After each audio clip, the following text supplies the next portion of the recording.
ಎಲ್ಲರಿಗೂ ನಮಸ್ಕಾರ. ಲೈವ್ ಬಂದಂತಹ ಉದ್ದೇಶ ಏನಂದರೆ, ನಿಮಗೆಲ್ಲ ಗೊತ್ತಿರೋ ಹಾಗೆ ಇವತ್ತು ನಮ್ಮ ದೇಶದ ಮಧ್ಯೆ ದೇಶ ಮತ್ತು ಅಮೇರಿಕಾ ದೇಶ ಏನು ಯುನೈಟೆಡ್ ಸ್ಟೇಟ್ಸ್ ಆಫ್ ಅಮೇರಿಕಾ ಇದೆ ಮಧ್ಯ ಒಂದು ಟ್ರೇಡ್ ಡೀಲ್ ನಡೀತಿದೆ. ಈ ಟ್ರೇಡ್ ಡೀಲ್ ಅಂದರೆ ಏನು? ನಮ್ಮ ದೇಶದಿಂದ ಅಲ್ಲಿಗೆ ರಫ್ತು ಆಗುವಂತಹ ವಸ್ತುಗಳು ಅಲ್ಲಿಂದ ನಮ್ಮ ದೇಶಕ್ಕೆ ಬರ್ತಾ ಇರುವಂತಹ ಇಂಪೋರ್ಟ್ ಆಗ್ತಿರುವಂತಹ ವಸ್ತುಗಳ ಮೇಲೆ ಎಷ್ಟು ಟ್ಯಾಕ್ಸ್ ಯಾರು ಹಾಕ್ತಾರೆ ಅಂತ ವೆರಿ ಸಿಂಪಲ್ ವೇಲಿ ಹೇಳಬೇಕಂದ್ರೆ, ಈ ಹಿಂದೆ ಏನು ಕಾಂಗ್ರೆಸ್ ಸರ್ಕಾರ ಇದ್ದಾಗ ಅಥವಾ ಟಿಲ್ ನಾವು ಇಲ್ಲಿವರೆಗೂ 3%ಗಿಂತ ಕಮ್ಮಿ ನಮ್ಮಿಂದ ರಫ್ತಾಗ್ತಿರುವಂತಹ ವಸ್ತು ಮೇಲಿದ್ರೆ, ನರೇಂದ್ರ ಮೋದಿಯವರು ಬಂದ ಮೇಲೆ ಅದು 50%ಗೆ ಹೋಗಿತ್ತು. ಈಗ ನೋಡಿ, ನಾವು ಯಾವಾಗ ನಮ್ಮ ಮೇಲೆ ಟ್ಯಾರಿಫ್ ಜಾಸ್ತಿ ಬೀಳುತ್ತೆ ಅಂದರೆ, ನಮ್ಮ ದೇಶದ ಒಂದು ವಸ್ತುಗಳು ಅಲ್ಲಿಗೆ ರಫ್ತಾದಾಗ ಅವರು ನಮ್ಮ ಮೇಲೆ ಹಾಕುವಂತಹ ತೆರಿಗೆ ಅದು ಜಾಸ್ತಿ ಮಾಡಿದ್ದಾರೆ. ಅವರ ಏನು ವಸ್ತುಗಳು ನಮ್ಮ ಮಾರುಕಟ್ಟೆಗೆ ಬರುತ್ತೆ ಅದರ ಮೇಲೆ ತೆರಿಗೆ 0% ಅಂತೆ. ಅಂದರೆ ಈಗ ಇಲ್ಲಿ ಒಂದು ಹತ್ತಿ ಬೆಳೆಯುವಂತಹ ರೈತ ಅನ್ಕೊಳ್ಳಿ, ಅಮೆರಿಕಾದಿಂದ ಅಥವಾ ಬೇರೆ ದೇಶದಿಂದ ನಮ್ಮ ದೇಶಕ್ಕೆ, ನಮ್ಮ ದೇಶದ ಮಾರುಕಟ್ಟೆಗೆ ಯಾವುದೇ ಒಂದು ತೆರಿಗೆ ಇಲ್ಲದೆ ಹತ್ತಿ ಬಂತು ಅಂದರೆ, ನಮ್ಮ ದೇಶದ ಒಂದು ರೈತರ ರಕ್ಷಣೆ ಯಾವ ರೀತಿ ಆಗುತ್ತೆ ಅಲ್ವಾ? ಸೊ ಇದನ್ನ ಟ್ರೇಡ್ ಡೀಲ್ ಅಂತ ಹೇಳ್ತಾರೆ, ಒಂದು ದೇಶ ಮತ್ತು ಇನ್ನೊಂದು ದೇಶದ ಮಧ್ಯೆ. ಸಿಂಪಲ್ ಆಗಿ ಇವಾಗ ನರೇಂದ್ರ ಮೋದಿ ಅವರು ಸರ್ಕಾರ ಬಂದು ಕೆಲವು ದಿವಸದ ಹಿಂದೆ ಅಮೆರಿಕಾದ ಜೊತೆ ಒಂದು ಡೀಲ್ ಮಾಡಿಕೊಂಡಿದೆ. ಈ ಡೀಲ್ನ ವಿರುದ್ಧ ರಾಹುಲ್ ಗಾಂಧಿಯವರು ಧ್ವನಿ ಎತ್ತುತ್ತಾರೆ. ಏನಂತ? ಈ ಒಂದು ಟ್ರೇಡ್ ಡೀಲ್ ಏನಿದೆ ಇದು ಯಾವುದೇ ಒಂದು ಪ್ರೈಮ್ ಮಿನಿಸ್ಟರ್, ಯಾವುದೇ ಒಂದು ಆರ್ಥಿಕ ಜ್ಞಾನ ಇರುವಂತಹ ಪ್ರೈಮ್ ಮಿನಿಸ್ಟರ್, ಯಾವುದೇ ಒಂದು ಕಾಮನ್ ಸೆನ್ಸ್ ಇರುವಂತಹ ಪ್ರೈಮ್ ಮಿನಿಸ್ಟರ್ ಮಾಡೋ ಕೆಲಸ ಅಲ್ಲ. ಇದರಿಂದ ನಮ್ಮ ದೇಶದ ರೈತರು, ನಮ್ಮ ದೇಶದ ಟೆಕ್ಸ್ಟೈಲ್ ಇಂಡಸ್ಟ್ರಿ ಅಂದರೆ ಗಾರ್ಮೆಂಟ್ಸ್ ಏನು ಟೆಕ್ಸ್ಟೈಲ್ ಇಂಡಸ್ಟ್ರಿ ಪ್ರತಿಯೊಬ್ಬರಿಗೂ ತೊಂದರೆ ಆಗುತ್ತೆ ಅಂತ ಹೇಳ್ತಾರೆ. ಅವರು ಪಾರ್ಲಿಮೆಂಟಲ್ಲಿ ಅದ್ರ ಬಗ್ಗೆ ಮಾತಾಡೋದಕ್ಕೂ ಅವರು ಸರಿಯಾಗಿ ಬಿಡೋದಿಲ್ಲ. ಯಾಕೆ ಅಂತ ಯೋಚನೆ ಮಾಡ್ತೀವಿ. PMS ಕಾಂಪ್ರಮೈಸ್ಡ್ ಅಂತ ಹೇಳ್ತಾರೆ ಯಾರು? ರಾಹುಲ್ ಗಾಂಧಿಯವರು. ಯಾಕೆ? ಅವರು ಅವರ ಒಂದು ಪಾರ್ಲಿಮೆಂಟ್ ಭಾಷಣದಲ್ಲಿ ಜೂಜಿಟ್ಸು ನ ಒಂದು ಎಕ್ಸಾಂಪಲ್ ಕೂಡ ಕೊಡ್ತಾರೆ. ಅಂದರೆ ಅದೊಂದು ಕರಾಟೆ ಥರ ಇನ್ನೊಂದು ಫಾರ್ಮ್ ಆಫ್ ಮಾರ್ಷಲ್ ಆರ್ಟ್ಸ್. ಅದು ರಾಹುಲ್ ಗಾಂಧಿಯವರು is really good, black belt ಇದೆ ಅವರಿಗೆ ಅದರಲ್ಲಿ. ಸೊ ಅವ್ರು ಹೇಳ್ತಾರೆ, ಆ ಒಂದು ಜೂಜಿಟ್ಸು ಆರ್ಟಲ್ಲಿ ಏನು ಮಾಡ್ತಾರೆ, ಫಸ್ಟು ಚೋಕ್ ಮಾಡ್ತಾರೆ, ಹೋಲ್ಡ್ ಮಾಡ್ತಾರೆ, ಮತ್ತು ಚೋಕ್ ಮಾಡ್ತಾರೆ ಅಂತ ಹೇಳ್ತಾರೆ. ಇಲ್ಲಿ ಈ ಟ್ರೇಡ್ ಡೀಲಲ್ಲೂ ಅದೇ ನಡೆದಿದೆ. ಯಾಕೆ? ಒಂದೊಂದೇ ವಿಷಯ ನಿಮಗೆ ಹತ್ರ ಹೇಳ್ತೀನಿ. ಅದಾನಿ ನಿಮಗೆಲ್ಲ ಗೊತ್ತಿರೋರು, ಗೌತಮ್ ಅದಾನಿ ಅಲ್ವಾ? ನವೆಂಬರ್ 2024ರಲ್ಲಿ ಗೌತಮ್ ಅದಾನಿಯ ವಿರುದ್ಧ ಅಮೇರಿಕಾ ದೇಶ ಒಂದು ಫ್ರಾಡ್ ಕೇಸ್ ರಿಜಿಸ್ಟರ್ ಮಾಡುತ್ತೆ. ಏನಂತ? $25 ಕೋಟಿ ಅವರು ಅಮೇರಿಕನ್ ಆಫೀಸರ್ಸ್ಗೆ ಬ್ರೈಬ್ ಕೊಟ್ಟಿದ್ದಾರೆ ಅಂತ American securities and exchange commission ಇವ್ರ ಮೇಲೆ ಕೇಸ್ ಹಾಕತ್ತೆ. ಕೇಸ್ ಹಾಕ್ಬಿಟ್ಟು ಇಂಡಿಯನ್ ಗವರ್ಮೆಂಟ್ಗೆ ನೋಟಿಸ್ ಕಳಿಸುತ್ತೆ. ನವೆಂಬರ್ 2024. ಇದುವರೆಗೂ ನಮ್ಮ ಸರ್ಕಾರ ಅದರ ಬಗ್ಗೆ ಉತ್ತರನೂ ಕೊಟ್ಟಿರೋದಿಲ್ಲ, ಅದ್ರ ಬಗ್ಗೆ ಯಾವುದೇ ಒಂದು ಕ್ರಮನೂ ಕೈಗೊಂಡಿಲ್ಲ. ನೆನ್ಪಿಟ್ಕೊಳ್ಳಿ, ಇದು ಅಮೇರಿಕನ್ ಪ್ರೆಸಿಡೆಂಟ್ಗೆ ಗೊತ್ತು. ಅದಾನಿ ಬಗ್ಗೆ ಯಾಕೆ ಮಾತಾಡ್ತಿದ್ದೀನಿ ಅಂತ ಕೇಳ್ಬೋದು ನೀವು. ನಿಮಗೆಲ್ಲ ಗೊತ್ತು ಅದಾನಿ ಅವರ ಮತ್ತು ನರೇಂದ್ರ ಮೋದಿಯವರ ಒಂದು ಫ್ರೆಂಡ್ಶಿಪ್, ಯಾವ ರೀತಿ ಅವರಿಬ್ಬರು ಸ್ನೇಹಿತರು. Adani one of the biggest funders to BJP ಅಲ್ವಾ? ಇಂತಹ ಫ್ರಾಡ್ ಕೇಸಲ್ಲಿ ಸಿಕ್ಕಾಕೊಂಡಿರುವಂತಹ ಮನುಷ್ಯನನ್ನ ಪ್ರೊಟೆಕ್ಟ್ ಮಾಡೋಕ್ಕೋಸ್ಕರ US ಪ್ರೆಸಿಡೆಂಟು ಬ್ಲ್ಯಾಕ್ ಮೇಲ್ ಮಾಡ್ತಾ ಇದ್ದಾರೆ. ಒಂದು ಯಾರನ್ನ? ನರೇಂದ್ರ ಮೋದಿಯವರನ್ನ. ನರೇಂದ್ರ ಮೋದಿ ಈ ಬ್ಲ್ಯಾಕ್ ಮೇಲ್ಗೆ ಮಂಡಿ ಊರಿ ಯಾರನ್ನ ಬಿಟ್ಕೊಡ್ತಾ ಇದ್ದಾರೆ? ನಮ್ಮ ದೇಶದ ರೈತರನ್ನ. ನೆನ್ಪಿಟ್ಕೊಳ್ಳಿ. ಸೆಕೆಂಡ್ ರೀಸನ್, ಈಪ್ಸ್ಟೀನ್ಸ್ ಫೈಲ್ ಅಂತ ಕೇಳಿರ್ಬೋದು ನೀವು. ಜೆಫ್ರಿ ಈಪ್ಸ್ಟೀನ್ ಅಂತ ಒಬ್ಬ ರಾಕ್ಷಸ ಮನಸ್ಸಿನ ಮನುಷ್ಯ, ಅಮೆರಿಕನ್ ಸಿಟಿಸನ್ ಇದ್ದಾನೆ. ಅವನ ಒಂದು ಐಲ್ಯಾಂಡ್ ಇತ್ತು. ಆ ಐಲ್ಯಾಂಡ್ಗೆ ಬಹಳ ದುಡ್ಡಿರೋರು, ಇಂಡಸ್ಟ್ರಿಯಲಿಸ್ಟು, ಇನ್ಫ್ಲೂಯೆನ್ಷಿಯಲ್ ಪೀಪಲ್ ಹೋಗ್ತಾ ಇದ್ರು, ಬರ್ತಾ ಇದ್ರು.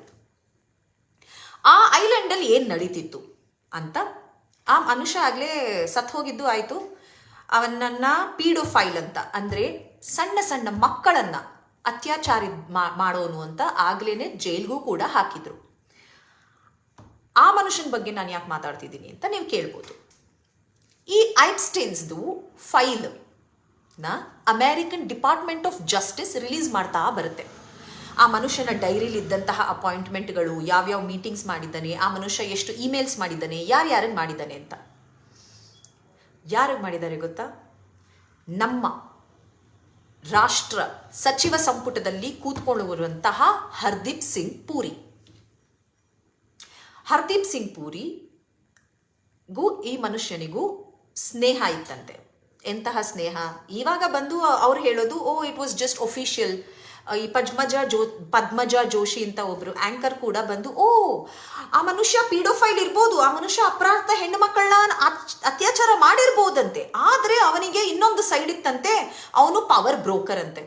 ಒಬ್ಬ ಅತ್ಯಾಚಾರಿ ಎಂತಹ ಪವರ್ಫುಲ್ಲೇ ಇರ್ಬೋದು, ಎಂತಹ ಕೆಲಸನೇ ಮಾಡ್ಬೋದು, ಅಂಥವನ ಜೊತೆ ನಿನ್ನ ಸ್ನೇಹ ಇತ್ತು ಅಂದ್ರೆ ನೀನು ಎಂತಹ ಮನುಷ್ಯ ಇರ್ಬೋದು ಅಂತ ಕೇಳಬೇಕೇ ಹೊರತು, ಪರವಾಗಿಲ್ಲ ಅವನು ಅತ್ಯಾಚಾರಿ ಆಗಿದ್ರು ಪರವಾಗಿಲ್ವಂತೆ, ಯಾಕೆ ಅವನು ಪವರ್ ಬ್ರೋಕರ್ ಅಂತೆ.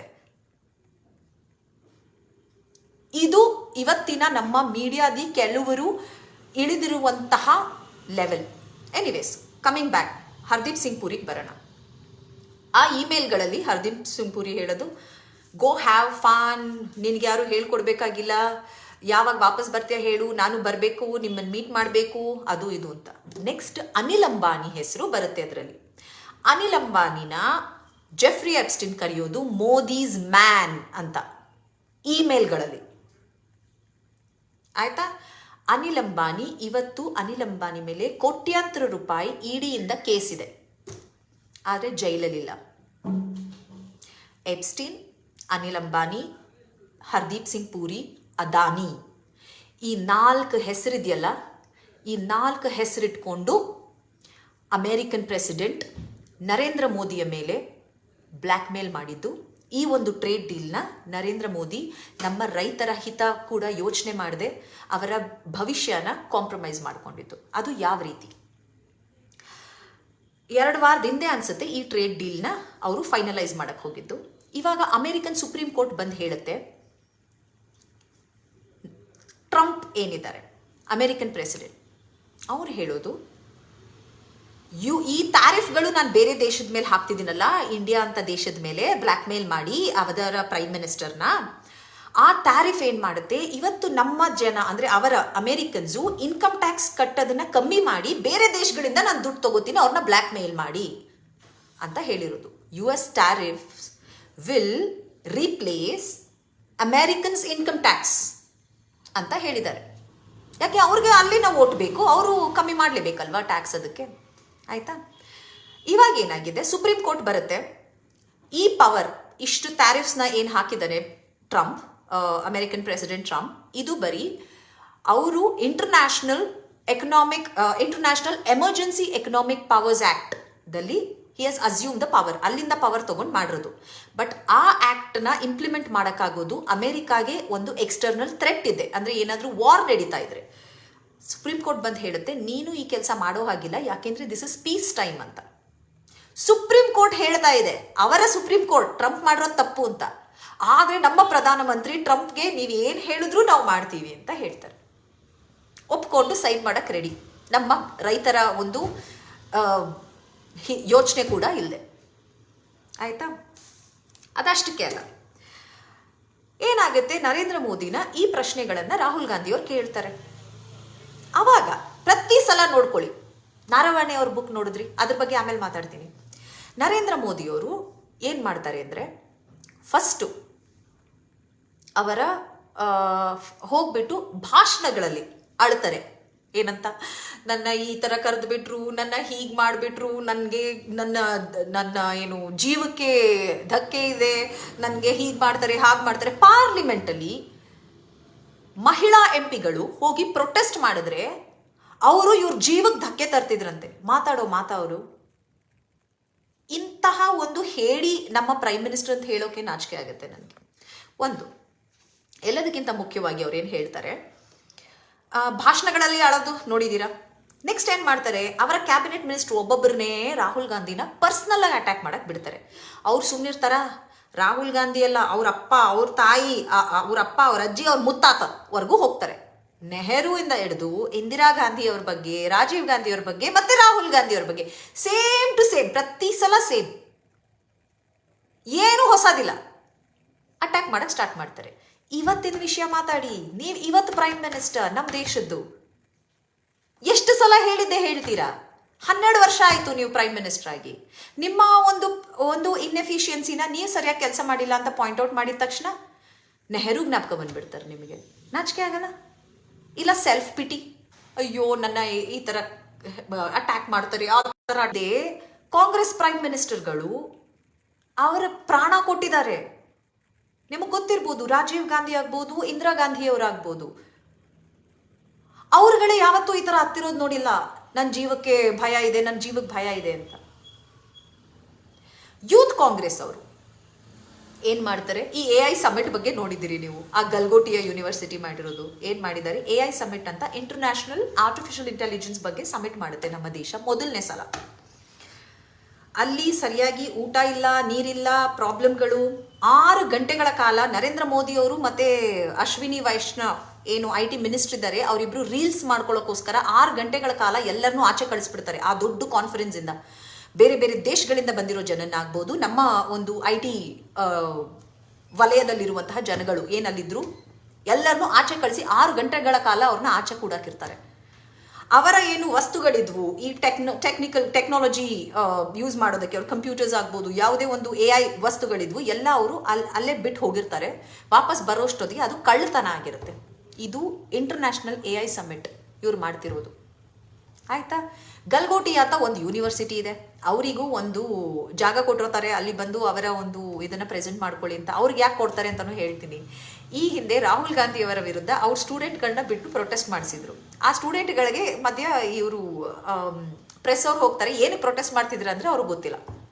ಸೊ ಇಂತಹ ಯೂನಿವರ್ಸಿಟಿ ಏನು ಮಾಡುತ್ತೆ, ಚೈನಾ ಮಾಡಿರುವಂತಹ ಒಂದು ರೋಬೋ ಡಾಗ್, ಒಂದು ಆರ್ಟಿಫಿಷಿಯಲ್ ಇಂಟೆಲಿಜೆನ್ಸ್ನ ಒಂದು ನಾಯಿ ರೀತಿಯಲ್ಲಿ ಅವರು ಚೈನಾದವರು ಮ್ಯಾನುಫ್ಯಾಕ್ಚರ್ ಮಾಡಿ ಇದು ಮಾಡಿರೋದನ್ನ ಇವ್ರು ತಂದ್ಬಿಟ್ಟು ಇವರ ಸ್ಟೂಡೆಂಟ್ಸ್ ಮಾಡಿರೋದು ಅಂತ ಪ್ರೆಸೆಂಟ್ ಮಾಡಿಬಿಡ್ತಾರೆ.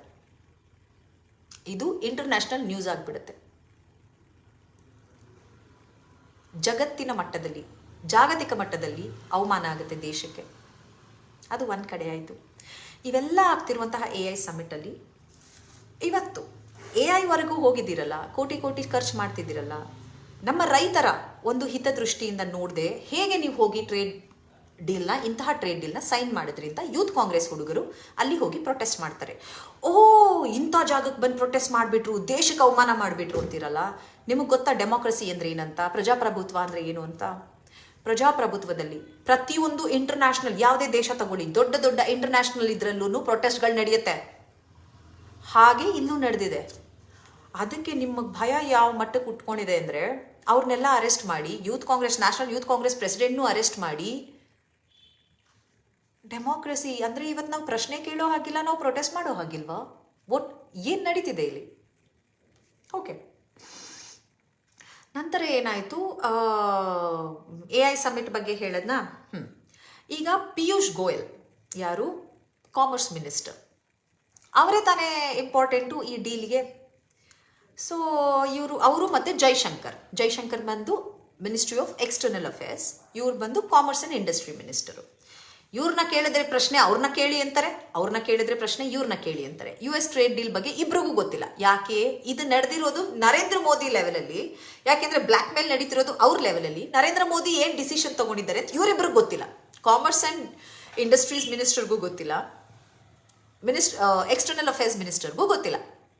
ಓಕೆ, ಆದರೂ ಪಿಯೂಷ್ ಗೋಯಲ್ ಅವ್ರು ಬಂದು ರಾಹುಲ್ ಗಾಂಧಿನ ಅಟ್ಯಾಕ್ ಮಾಡ್ತಾರೆ. ಏನಂತ, ನಿಮ್ಮ ಅಜ್ಜಿ ಹೀಗೆ, ನಿಮ್ಮ ತಂದೆ ಹೀಗೆ, ನಿಮ್ಮ ಮುತ್ತಾತ ಹೀಗೆ ಅಂತ. Really move on. ನಂತರ ಏನು ಮಾಡ್ತಾರೆ, ಅವರು ಅಂತೂ ನಿದ್ದೆ ಇಲ್ಲ ಬಿಡಿ, ಯಾಕಂದರೆ ಮಧ್ಯರಾತ್ರಿ ಬಂದು ವಿಡಿಯೋ ಮಾಡಿ ಪೋಸ್ಟ್ ಮಾಡ್ತಾರೆ. ಸೊ ಇದೆಲ್ಲ ನೋಡಿದ್ವಾ. ಈಗ ನರವಾನೆ ಅವರ ಬಗ್ಗೆ, ಒಬ್ಬರು ಎಕ್ಸ್ ಆರ್ಮಿ ಚೀಫ್ ನಾರವಾನೆ ಅವರು ಒಂದು ಬುಕ್ ಬರೀತಾರೆ. ಯಾವುದು, ಗಾಲ್ವಾನ್ ಟೈಮಲ್ಲಿ ಅಂದರೆ ಅವರು ಒಂದು ಮೆಮೋಯರ್ ಬರೆದಿರ್ತಾರೆ. ಅದರಲ್ಲಿ ಒಂದು ಇದೇನಿರುತ್ತೆ, ಗಾಲ್ವಾನ್ ಸಮಯದಲ್ಲಿ ಚೈನಾ ಏನು ಇಂಡಿಯಾನ ಅಟ್ಯಾಕ್ ಮಾಡೋಕ್ಕೆ ಬಂತು ಆ ಸಮಯದ ಬಗ್ಗೆ ಬರೆದಿರ್ತಾರೆ. ಆ ಬುಕ್ನ ಪಬ್ಲಿಷ್ ಮಾಡೋದಕ್ಕೆ ಬಿಡೋದಿಲ್ಲ ಯಾರು, ನಮ್ಮ ಸರ್ಕಾರ. ಆದರೂ ಅವರು ಪ್ರೀ ಆರ್ಡರ್ಸ್ ಎಲ್ಲ ತೊಗೊಂಡ್ಬಿಟ್ಟಿರ್ತಾರೆ, ಇನ್ನೇನು ಪಬ್ಲಿಷ್ ಆಗಬೇಕು ಅಂತ. ಒಂದೊಂದು ಕಡೆ ಇದೆ ಅದು ಪಬ್ಲಿಷ್ ಆಗಿದೆ ಅಂತಲೂ ಇದೆ, ಆರ್ಡರ್ ಮಾಡಿದ್ದಾರೆ ಜನ, ಅವ್ರಿಗೆ ಬಂದೂ ಇದೆ. ಈ ಬುಕ್ ಸ್ಟೋರ್ಗಳಿಗೆ ಹಾರ್ಡ್ ಕಾಪೀಸ್ ಹೋಗಿ ಗೌರ್ಮೆಂಟ್ ಅದರಿಂದ ವಾಪಸ್ ತರಿಸ್ಕೊಂಡಿದ್ದಾರೆ, ಅದು ಸೇಲ್ ಆಗಬಾರ್ದು ಅಂತ. ಅಂತಹ ಬುಕ್ಕಲ್ಲಿ ಏನಿರ್ಬೋದು ಗೌರ್ಮೆಂಟ್ನ ಇಷ್ಟು ಹೆದರಿಸುವಂಥದ್ದು ಅಂದರೆ, ಚೈನಾ ಟ್ರೂಪ್ಸ್ ಅಪ್ರೋಚ್ ಆಗುವಾಗ, ಇಂಡಿಯಾ ಬಾರ್ಡರ್ ಹತ್ರ ಬಂದಾಗ ಲಡಾಖಲ್ಲಿ ಅಲ್ಲಿಂದ ಕಮಾಂಡರ್ ಬಂದು, ನಾರ್ದರ್ನ್ ಕಮಾಂಡರ್ ಹೀಗೆ ರೀಚೌಟ್ ಆಗ್ತಾರೆ ಅವರ ಸೀನಿಯರ್ಗೆ. ನರವಣೆ ಸರ್ಗೆ ಬಂದಾಗ ಅವ್ರು ಏನು ಮಾಡ್ತಾರೆ, ಡಿಫೆನ್ಸ್ ಮಿನಿಸ್ಟರ್ನ ರೀಚೌಟ್ ಆಗ್ತಾರೆ. ಅಮಿತ್ ಶಾ ಅವರು ಡಿಫೆನ್ಸ್ ಮಿನಿಸ್ಟರು ಮತ್ತು ಪ್ರೈಮ್ ಮಿನಿಸ್ಟರ್ ಎಲ್ಲರೂ ಮಾತಾಡ್ತಾರೆ. 2 ಗಂಟೆಗಳ ಕಾಲ ಇವರು ಒಂದು 4-5 ಸಲ ಫೋನ್ ಮಾಡ್ತಾರೆ, ಏನು ಮಾಡಬೇಕು, ಚೈನೀಸ್ ಟ್ರೂಪ್ಸ್ ಆರ್ ಅಪ್ರೋಚಿಂಗ್ ಅಂತ. 2 ಗಂಟೆಗಳ ನಂತರ ಏನು ಹೇಳ್ತಾರೆ, ನಿಮ್ಗೇನು ಸರಿ ಅನಿಸುತ್ತೋ ಅದನ್ನು ಮಾಡಿ ಅಂತಾರೆ.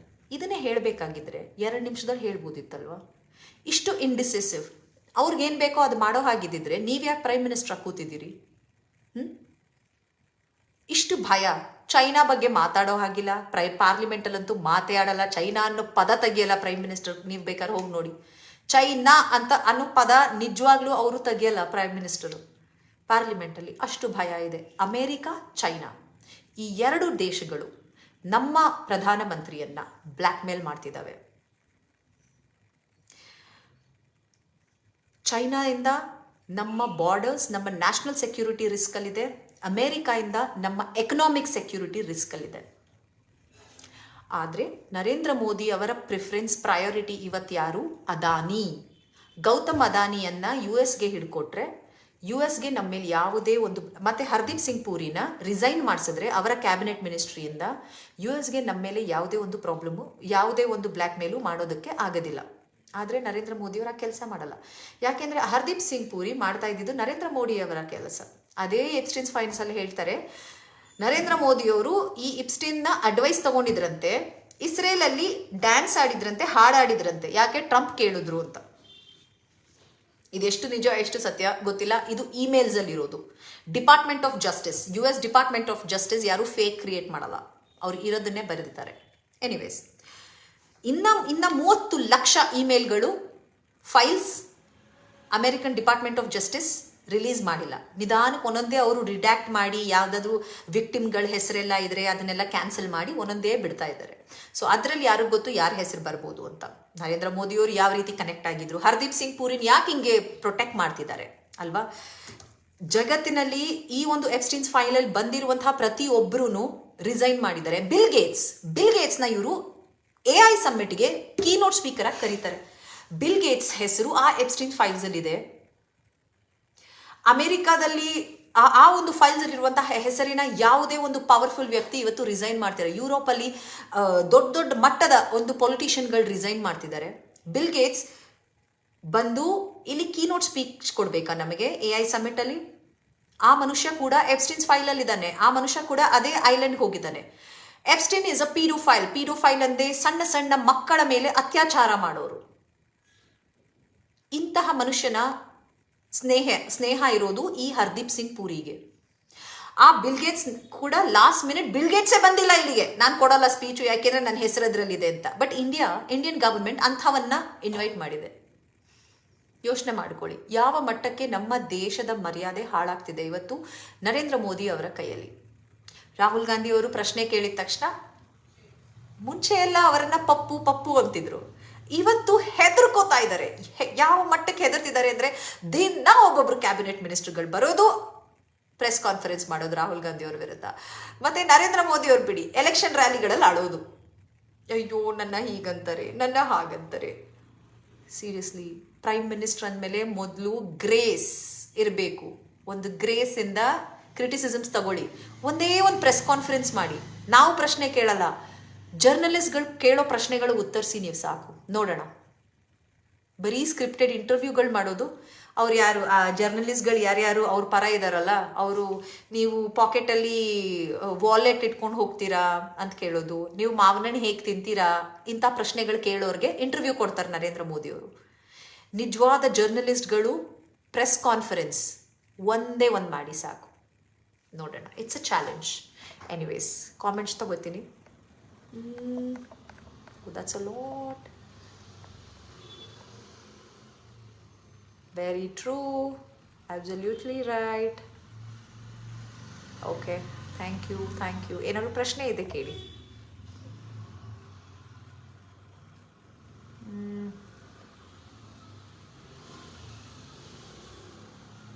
ಏನಾದ್ರು ಪ್ರಶ್ನೆ ಇದ್ರೆ ಕೇಳಿ. ವಾಚಿಂಗ್. Nice message madam.